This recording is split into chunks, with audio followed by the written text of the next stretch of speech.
Hi lovelies, welcome back to the channel today, and in today's tutorial I'll be recreating this beautiful 180 degrees flare gown you see right here on your screen. So I was inspired by the one you see at the right side of the screen, then I recreated the ones at the middle and also at the left side of the screen.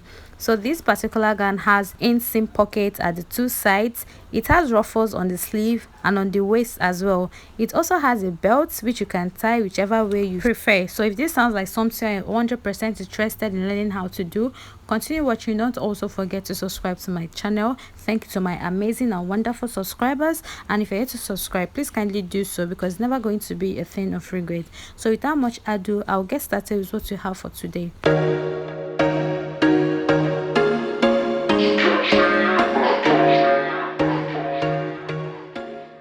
So basically, this is the second part of this tutorial. I shared a detailed process on how to go about the drafting of the flare part of this gown and also the upper part, and also how to properly calculate your flare for your waist circumference. And we also went ahead to join the front part of our gown. So after joining, this is what we have. We also did all of the ruffles in the first part of the tutorial. So in this one now, I will just complete the sewing part of this tutorial. So please do go and watch that out in case you've not, okay, so you understand everything which I'll be doing right here in today's tutorial. So having joined the upper part and lower part of our gown, I went ahead now to fold them into two equal halves. Then from the middle, I went ahead to mark 3 inches. Reason is because this belt, the ruffles attached to the waist area didn't start exactly from the middle. It started like few inches away from the middle of our gown. So you can mark your preferred inches. Me, I want mine to be 3 inches away from the middle where I'll fix my belt. So having done that, now I'm going to come to the sides of my gown at one side. So I'm going to mark my stitching allowance of 1 inch. Remember I told you I'll be marking 3 inches, but while I'm stitching I'll be using 1 inch, right? So I just marked my stitching allowance of 1 inch. So now I'm going to pin this my ruffles from that 1 inch I came in by at the sides of this my gown to that other point right there. So before you do this, you're actually going to stitch this your ruffles on the upper part of your dress. So you can actually do this by marking about half of an inch from the joints you have, that is the joints you have at the upper part and lower part of this your gown. So you go up by half of an inch before you start pinning.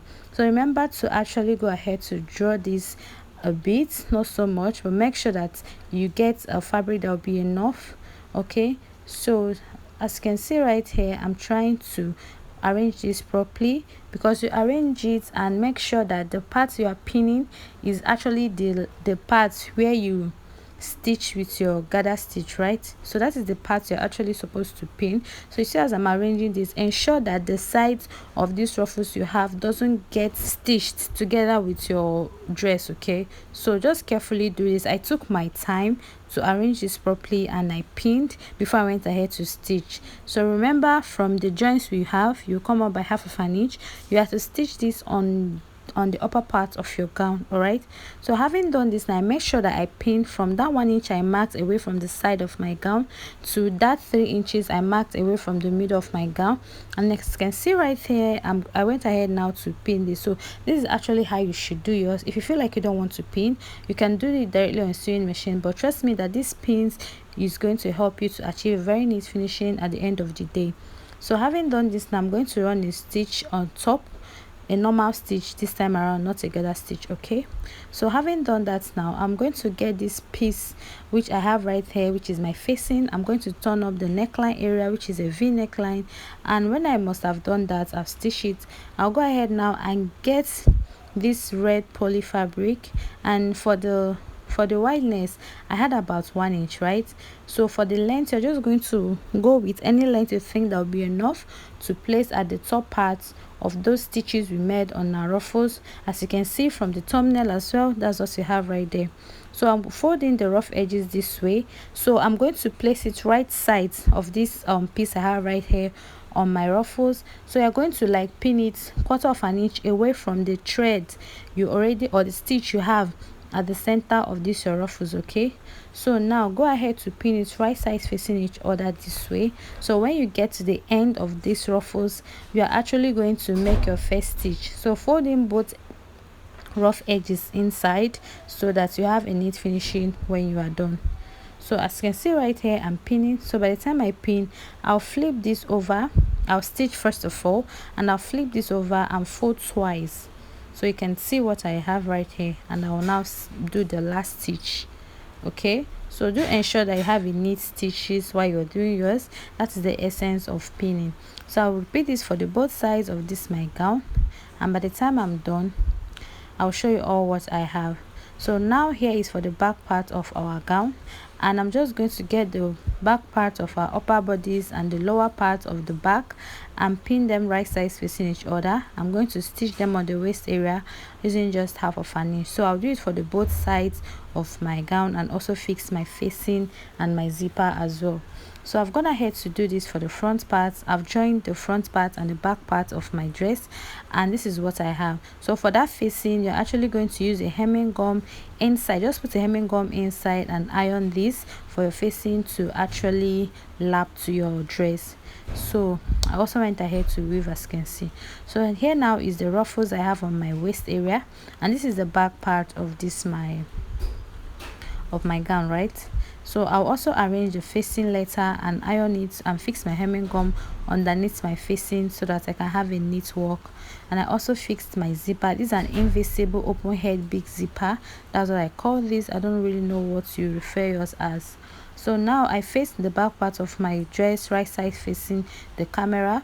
I'm going to join them now with the front part on the shoulder. So I'll get the shoulder and I'll pin them together, and I'll go ahead and stitch on my sewing machine using just half of an inch at both sides of my shoulder. There was once a day that I would pray for you. I'd go and misbehave just so you'd notice too. Sneaking looks up and down from across the room. So guys, I've gone ahead to do that, and this is what I have. I'll weave that off later. So I also went ahead to fix my sleeve. It's just a short sleeve, a basic short sleeve pattern, okay, which I'm sure most of us are familiar with, but I still have a tutorial on that on the channel, so you can go ahead as well to do that. So now I cut off this piece just the same way I did when I was about fixing the ruffles for the waist part of our gown, right? So we're actually going to repeat the same thing we did on the waist area. So now at this point, if you want to fix your ruffles for your shoulder or for your sleeve, number one thing you're supposed to put in place is to make sure that you cut out a very long piece that will be enough for you to create your ruffles, because mine was very short. When I was done stretching and pulling, you can see what I have. So I had to go ahead to get a new piece that is longer and all of that. So I fixed for one part of my sleeve. There's nothing to worry about, because I'm yet to do the same thing for the other part of my sleeve. So you can see how it's looking, and it didn't start from the armhole area. So now I'm going to fix for the other part of my sleeve, okay? Notice too, sneaking looks up and down from across the room. Damn, what a hell of a view. I feel good, you look great, I like you. So now this is for the other part of the sleeve. So I would greatly advise you all to fix your ruffles first before you go ahead to fix your sleeve, because it was a bit difficult for me to do this after fixing my sleeve, though I scaled through at the end of the day. So I have this longer piece of fabric that I'm using to create my ruffles on my shoulder area, and for me to achieve this, of course I already told you need to run a gather stitch on this piece, and you now need to pull. So by the time you pull, you're actually going to mark about 3/4 to 1 inch away from your sleeve. That's the joints you have on your armhole and your sleeve. So I marked half of an inch. So at the end of the day, I didn't like it at all. So if you are doing yours, ensure that you fix your ruffles to your shoulder first before you go ahead to fix your sleeve. So now from the armhole, I marked 2 inches inward this way. So now from that 2 inches I marked, I'm going to mark half of an inch upward from that joint I have right there, because this ruffles is meant to be on top of your shoulder. So that is why I'm advising you all to use about 3/4 to 1 inch. Okay, so if you are yet to fix your sleeve before you fix, I'll advise you use about 1.5 inches. Okay, so that, because it's not meant to be very close, okay, it's meant to be like on top of your shoulder. So I repeated the same thing for the other side of my armhole, and I went ahead to pin. So I'll take my time and arrange these ruffles to ensure that there are no folds and everything fits perfectly and they are also in place. So I'll be arranging this, and I'll also be using my pin to pin this down. Our first time, our first date. You're so fine, I'm so late.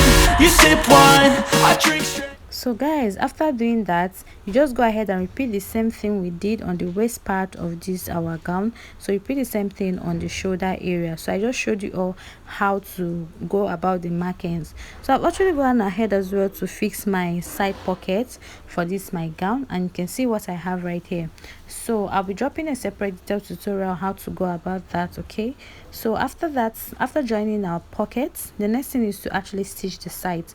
So I'm marking 1 inch now from the sleeve area all the way down to the hem or the base of this my gown, just like I said while I was drafting this piece, right? So I'll go ahead and pin first. As you can see, I'm doing right here. So when I get to that waist area, I'm going to also pin. So I'll stop exactly on that pocket area. So after that, now I'm going to mark 1 inch all the way to my waist area. You're so fine, I'm so late. You sip wine, I drink straight.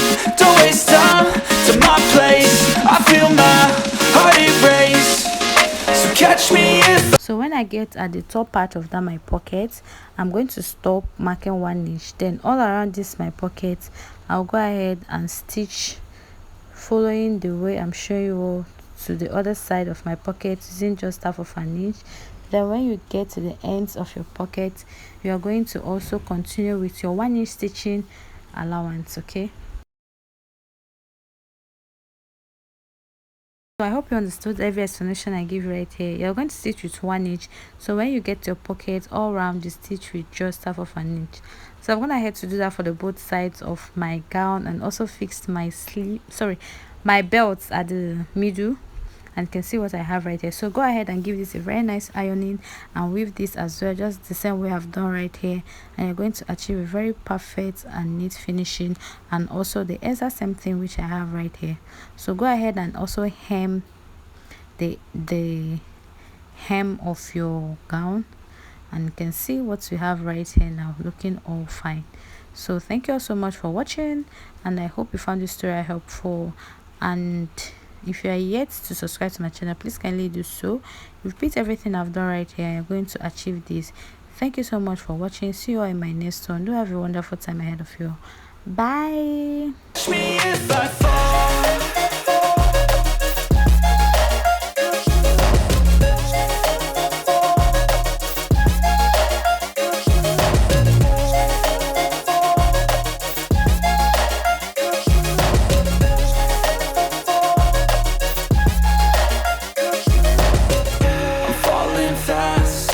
Praying that this night's gonna last.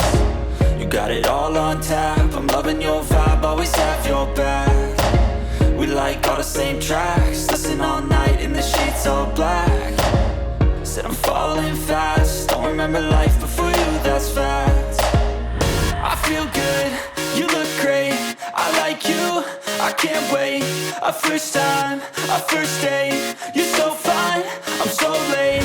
You sip wine, I drink straight. Don't waste time to my place. I feel my heart erase. So catch me if I